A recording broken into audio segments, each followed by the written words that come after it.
Bienvenue chez moi, bienvenue à la maison Le Daniel. On va rentrer dans la boutique du laboratoire.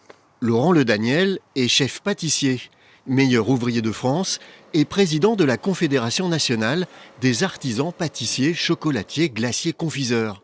Des professions unies par un même savoir-faire, celui de travailler le sucre dans de nombreuses spécialités locales, du nord au sud de la France. On retrouve des spécialités sucrées dans plusieurs catégories, en pâtisserie ou en confiserie ou même en chocolaterie. On connaît les macarons de Nancy, les bêtises de Cambrai, il y a des brioches un petit peu dans toutes les régions de France. En Bretagne, le sucre est l'ingrédient phare du célèbre Queen Amman, qui a cette particularité de mélanger autant de beurre que de sucre. Donc le sucre est un ingrédient aussi qui est à la fois technique et à la fois, évidemment, il va apporter du goût, bien entendu. Un mélange de beurre et de sucre qui est ensuite inséré dans la pâte, puis plié plusieurs fois.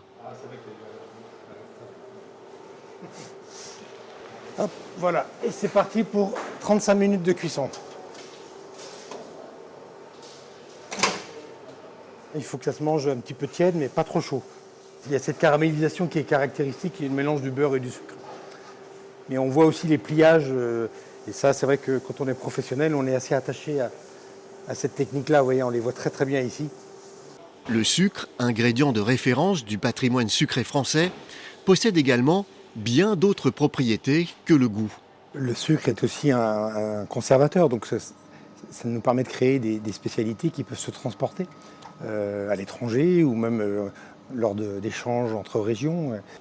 Mais ce que les amateurs de pâtisserie ne savent pas toujours, c'est que le sucre blanc est un produit local. On cite la betterave comme étant justement un produit local, hein, même si c'est pas en Bretagne où je vis, mais en tout cas c'est pas très loin, c'est français en tout cas, pour expliquer justement à notre clientèle qu'on n'est pas allé chercher du sucre à l'autre bout de la planète.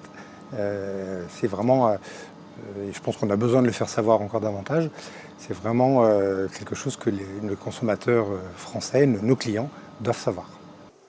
Aujourd'hui, la Confédération nationale des artisans pâtissiers travaille à la reconnaissance des savoir-faire de la pâtisserie française au patrimoine immatériel de l'UNESCO.